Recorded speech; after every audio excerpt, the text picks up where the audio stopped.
Hey, I want to talk with you about something that most people know they should do but tend to put off: planning ahead for the next stage of life. Not just financially, not just legally, but practically and emotionally too.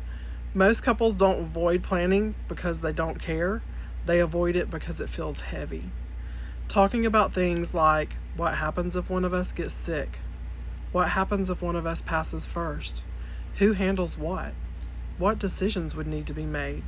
Those aren't easy conversations, but what I've seen, both personally and professionally, is this: when those conversations happen before there's a crisis, everything that comes after is manageable.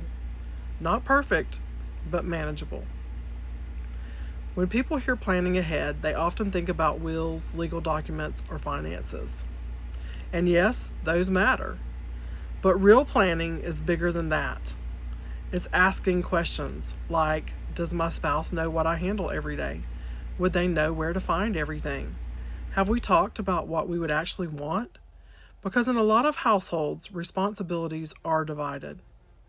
One person handles the finances and the other one handles the home. And when one person is gone, the other is left trying to step into something unfamiliar during an already emotional time. So let's talk about what this looks like in real life. Not overwhelming, just intentional. First, get your basic documents in place. At minimum, a will, power of attorney, and healthcare directives. This isn't about making things complicated. It's about making sure your wishes are clear and your spouse isn't left guessing.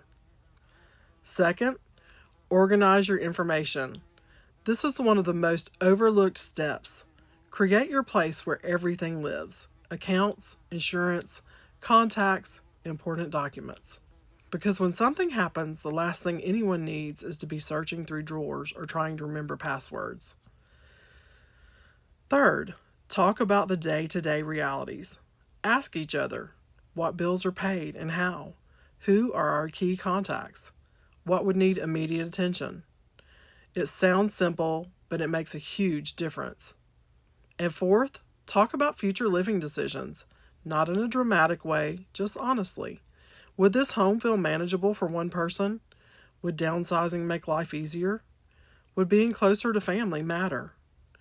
You're not making a final decision, you're creating clarity.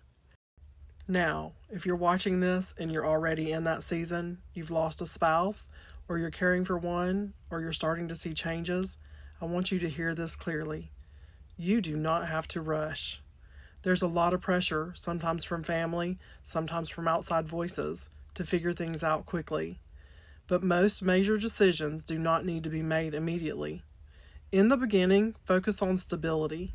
That means keeping things in place, making sure the essentials are handled, and giving yourself time to think clearly. Then, start gathering information.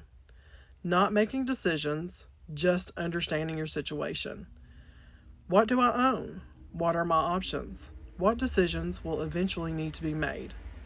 Clarity comes before action. And yes, the home is a big part of this conversation. For most people, it's their largest asset, their biggest responsibility, and often the place that holds the most memories.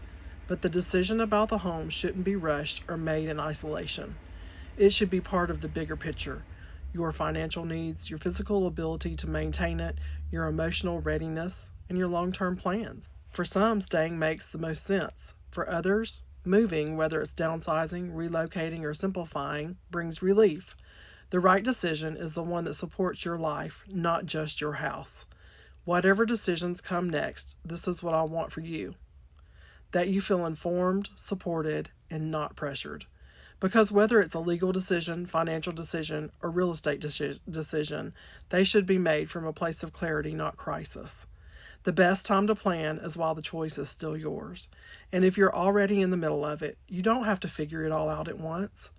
I've put together a simple guide to help you walk through these steps and start getting a plan in place. You can grab that below.